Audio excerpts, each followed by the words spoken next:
기도하고 예배를 시작하겠습니다.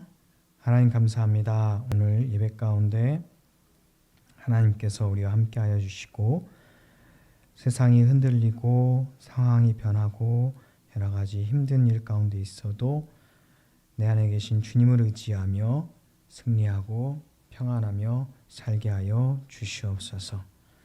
하나님, 오늘 예배 가운데 주님 영광 받아 주시고 모든 찬양을 주님 받아 주시옵소서. 하나님, 이 시간 성령께서 우리 가운데 임재하시는 줄로 믿습니다. 우리 입술을 붙잡아 주시고 우리의 마음을 붙잡아 주시며 우리의 영혼을 붙잡아 주시옵소서. 예수님의 이름으로 기도합니다. 아멘. 찬양하겠습니다.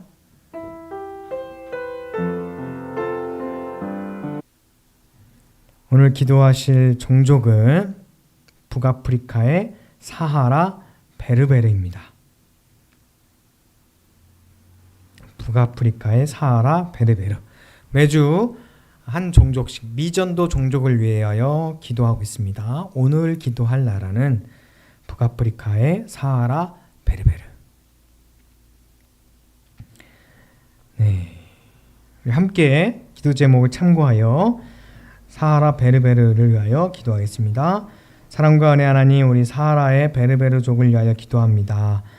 베르베르족을 속박하고 있는 영적 권세와 세력들을 제압할 수 있도록 주님 역사하여 주시옵소서.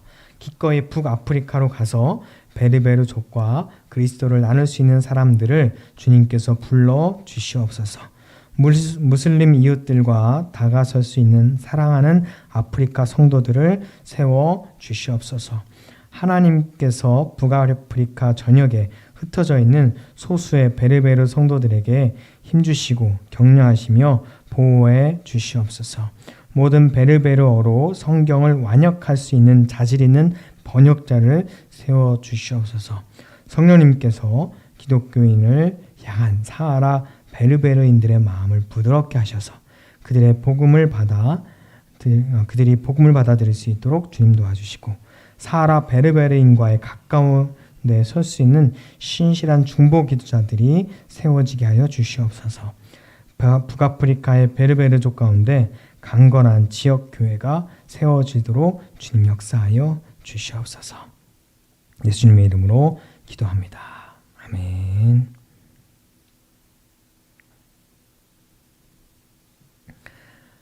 네, 오늘 보실 말씀은 마가복음 4장 35절에서 31절 말씀입니다. 마가복음 4장 35절에서 31절 말씀입니다.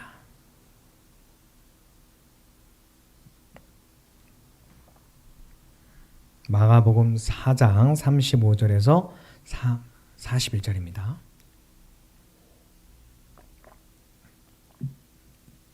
저와 여러분이 한 절씩 교독하겠습니다. 그날 저물 때에 제자들에게 이르시되 우리가 저편으로 건너가자 하시니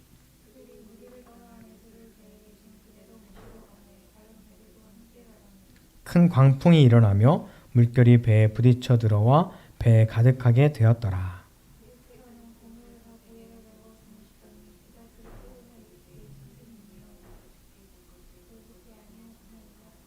예수께서 깨어 바람을 꾸짖으시며 바다더러 이르시되 잠잠하라 고요하라 하시니 바람이 그치고 아주 잔잔하여 지더라.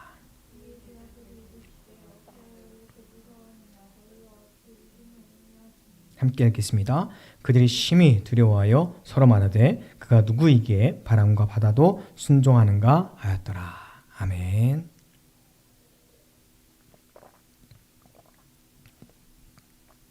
할렐루야. 주의 이름으로 사랑하고 축복합니다. 여러분 출렁다리 건너보셨나요? 네, 건너보신 분도 계시겠지만 안 건너보신 분도 많이 계실 거예요. 여기저기 많이 있어요. 네, 여기서 가까운 곳에는 원주의 소금산 출렁다리라고 있습니다. 여기가 드라마 사이코지만 괜찮아 촬영지로 또 유명한 곳이기도 해요. 사람들이 이런 다리를 건널 때 두 가지 유형이죠. 간이 큰 사람들은 스릴을 즐깁니다. 또 다른 사람들은 무서워하고 또 두려워하기도 하죠. 왜 그럴까요? 출렁거리니까요. 흔들리니까요. 변하니까 그 느낌이 무서운 겁니다. 다리라는 것이 원래는 발을 디딜 때마다 든든하게 지탱을 해줘야 되는데 이게 발을 내가 움직이면 흔들리는 거예요. 너무 무서워가지고 내가 가만히 있는데도 다른 사람들이 움직이면 또 흔들리고 움직이는 거죠. 그러니까 불안한 겁니다. 우리를 불안하게 하는 것은 이렇게 흔들리고 변하는 겁니다. 또 뭐가 있죠? 변하는 거요. 기후변화 아주 심각합니다. 기후변화에 대한 이야기들을 들을 때마다 이야, 지구 환경 큰일 났구나. 어떡하지? 진짜 영화에서처럼 지구 망하는 거 아닌가? 뭐 이런 생각과 두려움이 일기도 하죠. 지구가 망가지면 우리 모두 다 살 수 없습니다. 상황이 변합니다. 늘 똑같이 반복되는 상황이 지겨울 수도 있지만 새로운 환경에 새롭게 적응한다는 것, 이거 참 또 힘든 일이에요. 특별히 이번 코로나로 인해서 일상이라는 것, 반복되는 일상이 얼마나 소중한지 우리 잘 알고 있잖아요. 또 사람이 두렵죠? 왜죠? 믿을 만한 사람인가? 아니면 뒤통수 맞을 것인가? 여러분 누구에게 사기당해 보셨어요? 많은 경우에는 가까운 사람에게, 믿던 사람에게 사기를 당합니다. 혹은 전혀 모르는 사람에게, 사기꾼들에게 당하기도 하죠. 뭐 요즘 정말 심각한 문제가 뭐냐면 대출 사기 문자, 뭐 보이스피싱 이런 거 아주 위험하고 문제가 되고 있습니다. 저도 얼마 전에 문자를 받았는데요. KB 국민은행에서 온 문자예요. 그런 줄 알았죠. 제가 쭉 보면 와 진짜 그럴듯해요. 뭐 버팀목 얘기도 하고 뭐 민생 경제도 얘기하고 뭐 쭉 뭐 신용 등급에 영향이 없다 뭐 이렇게 얘기를 하고 막 그래요. 그래서 어떻게 할게요 제가? 여러분 이런 거 오면 그냥 함부로 눌러갖고 전화하면 안 됩니다. 자, 이 문자를 가지고 춘천의 명동에 있는 국민은행을 찾아갔어요. 그래서 거기 직원에게 이 문자를 보여주면서 이거 국민은행에서 보낸 거 맞습니까? 라고 물어봤죠. 그랬더니 그 직원이 이런 문자 저희 직원들도 봤는데요. 저희 은행에서는 이런 문자 보내지 않습니다. 사기 문자고 조심하십시오. 이렇게 알려주더라고요. 여러분 대출이 필요하면요. 은행을 가세요. 신용보증기금이나 이런 문자 절대로 현혹되지 말았으면 좋겠습니다. 잘못 걸리면 사기당하거든요. 자, 왜 이런 환경과 상황과 사람 왜 무섭죠? 왜 두렵죠?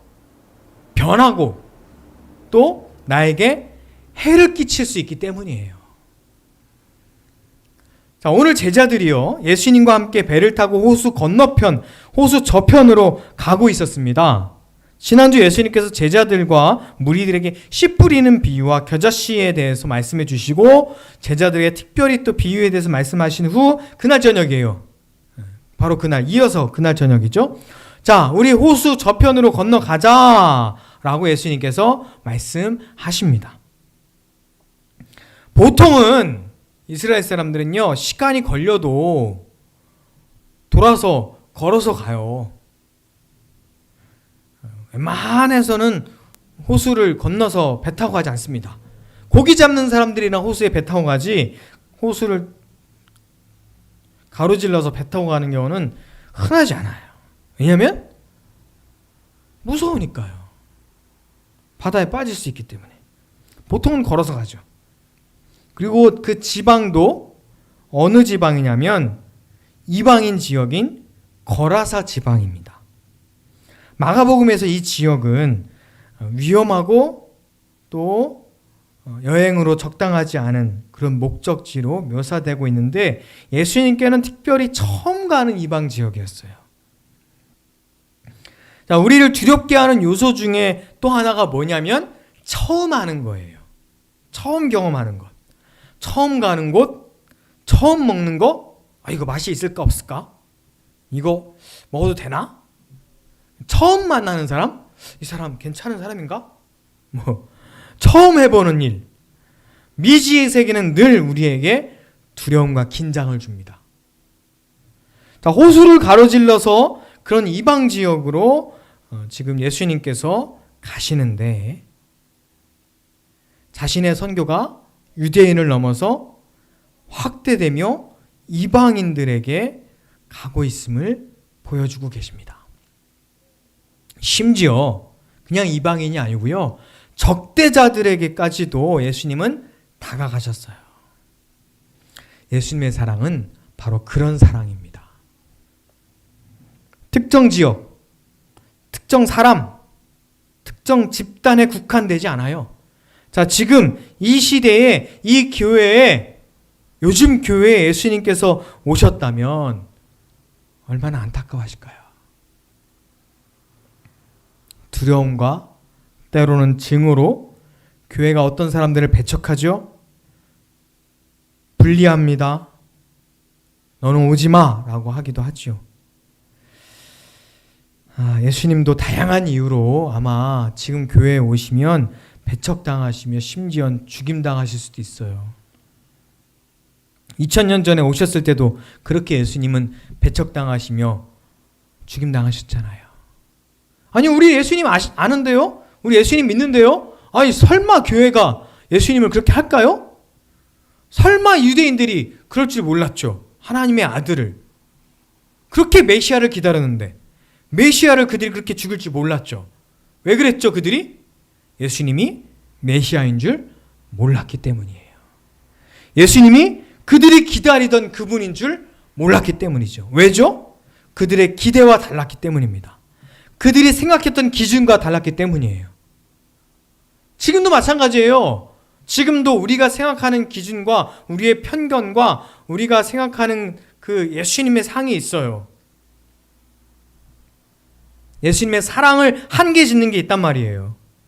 그러면 한계가 없으시며 무한한 사랑을 가지시고 그 하나님의 아들이 지금 오신다면 여전히 우리는 그때 유대인들처럼 그때 바리새인들처럼 아마 예수님을 똑같이 배척하고 똑같이 예수님을 메시아 아니라고 그럴 수도 있어요.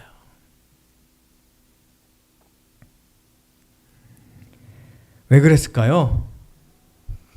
그들이 예수님을 잘 몰랐기 때문이에요. 하나님의 아들이 어떤 분이신지도 잘 몰랐고 예수님께서 하나님의 아들임을 그들은 몰랐기 때문입니다. 그래서 그런 거예요. 자, 그렇다면 반대로 물어볼게요. 자, 여러분은 두려움 없이 살고 있습니까? 편안하게 살고 있어요? 여러분의 영혼이 고요하십니까? 두려워하고 무서워했다면 이방인이나 바리새인들뿐만 아니라 예수님께 특별히 말씀을 듣고 훈련받던 제자들도 마찬가지로 두려워하고 무서워하고 그들이 겁을 냈어요. 왜냐하면 예수님이 하나님의 아들인지 잘 몰랐고 그들에게 믿음이 부족했기 때문입니다. 그래서 예수님께서 40절에 이렇게 꾸짖으세요. 이에 제자들에게 이르시되 어찌하여 이렇게 무서워하느냐? 너희가 어찌 믿음이 없느냐라고 말씀하십니다. 자, 그들이 무서워했어요. 예수님을 믿지 못했고 제대로 알지 못했기 때문입니다. 도대체 그날 밤에 어떤 일이 일어났습니까? 큰 파도가 일어났어요. 그런데 그 정도와 그 상태를 어떻게 표현하냐면요. 큰 광풍이 일어나며 라고 표현합니다. 물결이 배에 부딪히고 들어와서 배에 가득하고 와, 바람 정도가 아니라 광풍이라고 표현을 해요. 느낌이 오시죠? 그래서 그들이 어떻게 얘기하냐면 죽게 되었다 라고 표현합니다. 죽는 줄 알았다는 거예요. 그러면서 예수님을 깨우죠. 그런데 그 상황에서 예수님은 어떻게 하고 계셨어요? 네, 베개를 베고 주무시고 계셨어요. 예수님과 제자들은 다른 곳에 있었습니까? 다른 상황이었어요? 아니에요. 그 제자들도 예수님도 같은 상황에 있었고 같은 배를 타고 있었고 같은 광풍을 맞고 있었습니다. 같은 흔들리는 배에서 있었어요. 물에 빠지면 죽는 건 마찬가지였습니다. 그런데 제자들은 죽겠다고 생겼다고 아우성을 치고 예수님은 편안하게 주무시고 계셨죠. 무슨 차이일까요? 자, 여러분, 사람이 어떻게 거대한 자연과 싸워서 이길 수 있어요? 못 이기죠. 아니, 거대한 자연 말고 쬐까만 눈에 보이지도 않는 바이러스 싸워서 이길 수 있어요? 물론 면역력이 생기고 뭐 백신이 생기면 이길 수도 있지만 그 백신을 뚫고 또 걸리기도 하잖아요. 정말 힘든 겁니다. 자, 권투나 씨름이나 유도, 태권도 뭐 이런 싸우는 종목에서도 체급을 나눠서 붙이죠. 50kg 이하하고 80kg하고는 싸움을 붙이지 않아요. 아무리 50kg 이하가 싸움을 잘하고 빨라도 체급이 다른 선수하고는 게임이 안 되기 때문이에요. 그런 말도 안 되는 싸움에서 승리한 이야기를 우리는 알고 있습니다. 다윗과 골리앗의 싸움이죠. 골리앗은 어른 정도의 키뿐만 아니라 기골이 장대한 거인 수준의 용사였어요. 다윗은요, 그냥 키가 작은 사람뿐만 아니라 소년이었어요. 애였어요, 애.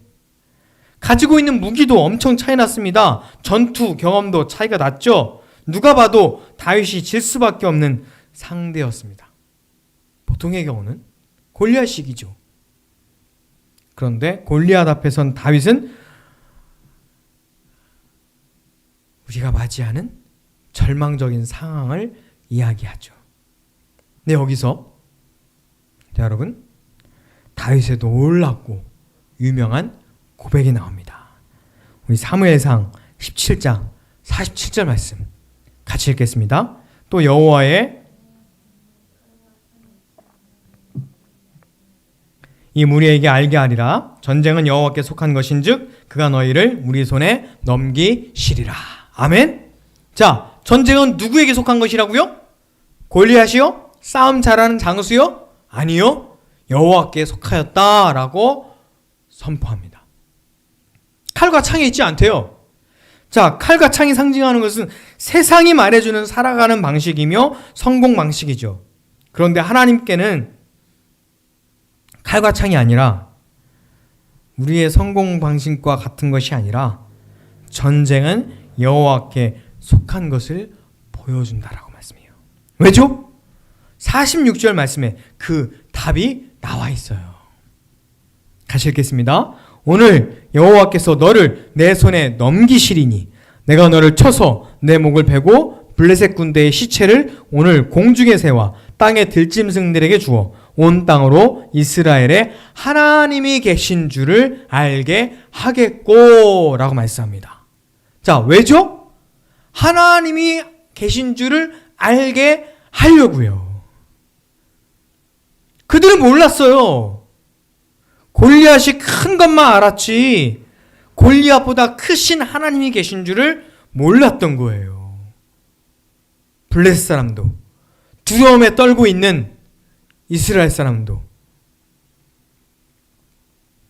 말로는 하나님의 백성이라고 하고 말로는 믿는 사람들, 아브라함의 조상이라고 말했던 그 사람들도 믿음이 없었기 때문에 두려워 떨고 있었던 거죠.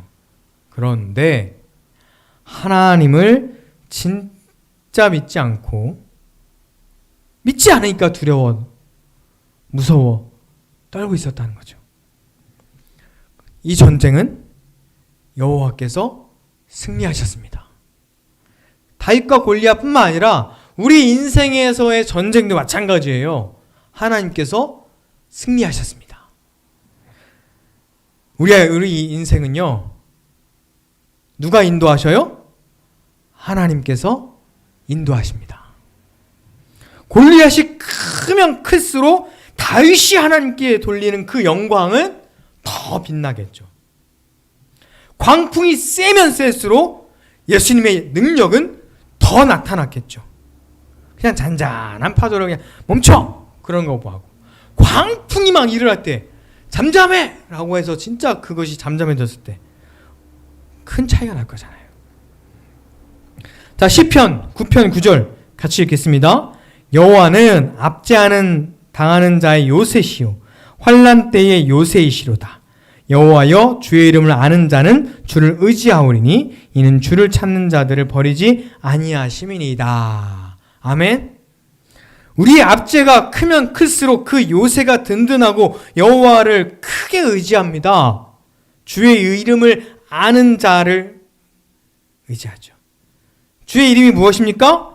하나님은 이 세상의 창조주이십니다. 세상 흔들리고 사람들 변하고 또 우리를 버려도 하나님은 어떠하셔요?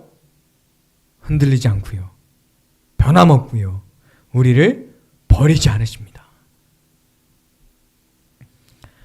예수님께서 광풍이 이는 배 안에서 편안하게 주무실 수 있었던 이유가 크게 세 가지가 있어요.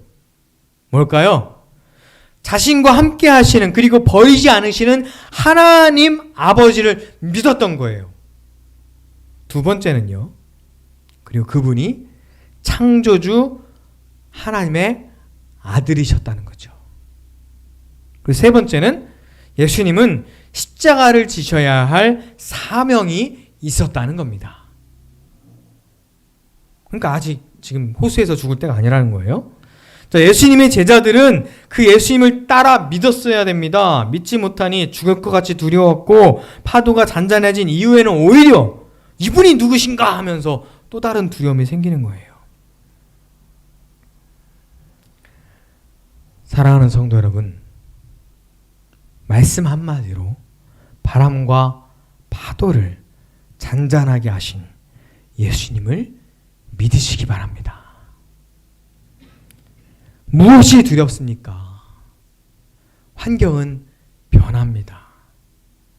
상황은 변해요. 예전에 빙하기 왔었잖아요. 지금 기후위기도 정말 큰 위기이긴 한데 어떻게 될지 모르죠. 우리가 또 잘 환경을 지켜가면서 바람도 불었다 안 불었다 합니다.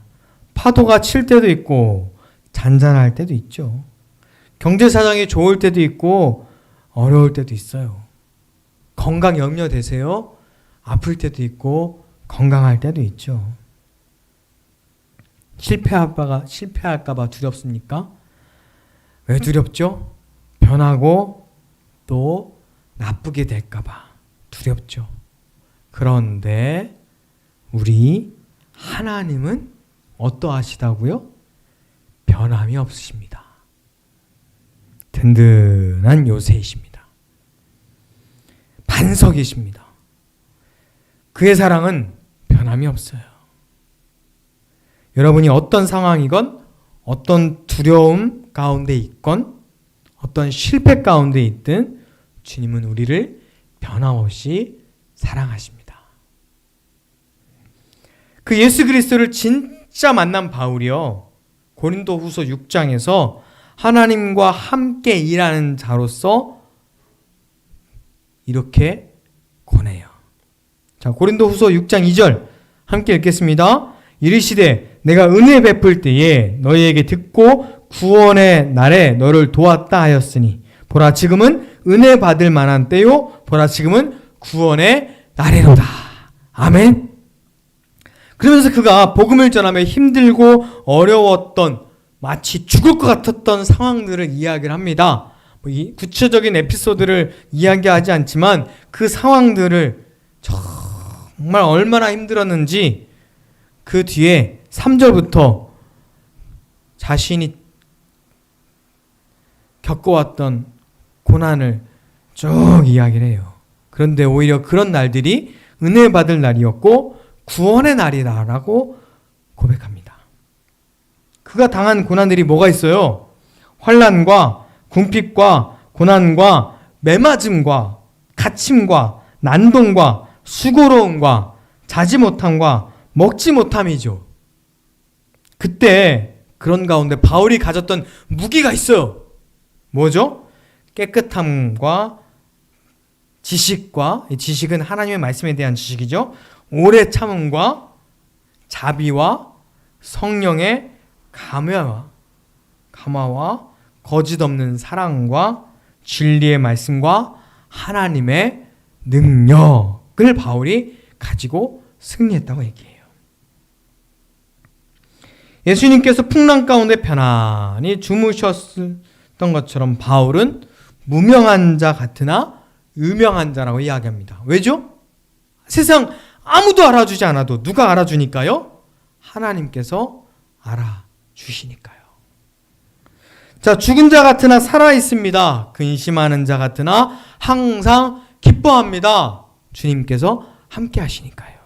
가난한 자 같으나 오히려 많은 사람을 부유하게 한대요. 자, 보세요. 가난한 자 같으나 나를 부유하게 하시는 게 아니라 난 여전히 가난해.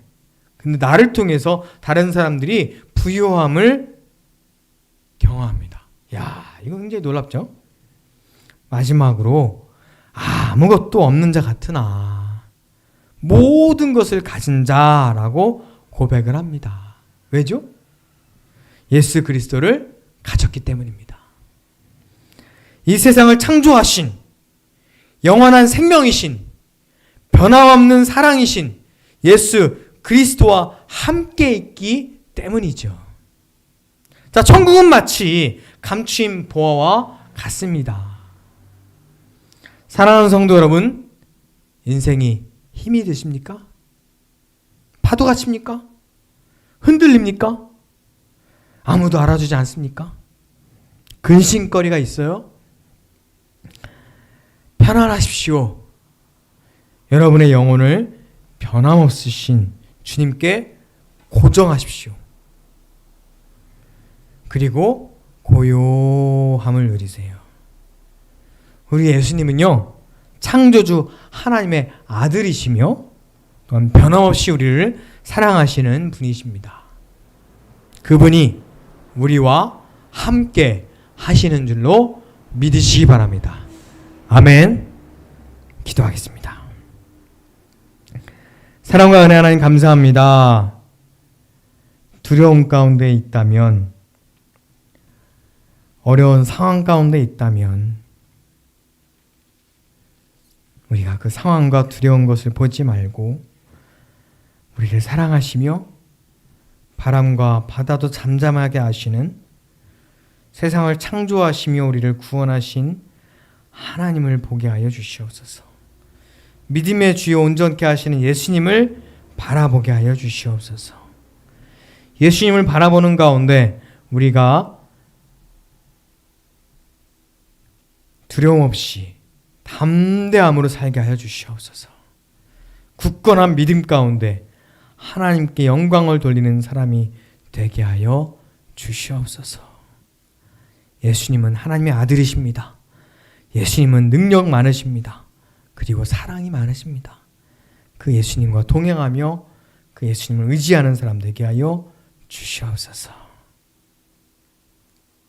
나라를 지키는 자들과 또한 생명을 지키는 자들에게 이 하나님의 사랑이 부어지게 하여 주시옵소서. 예수님의 이름으로 기도합니다. 아멘. 찬양하겠습니다.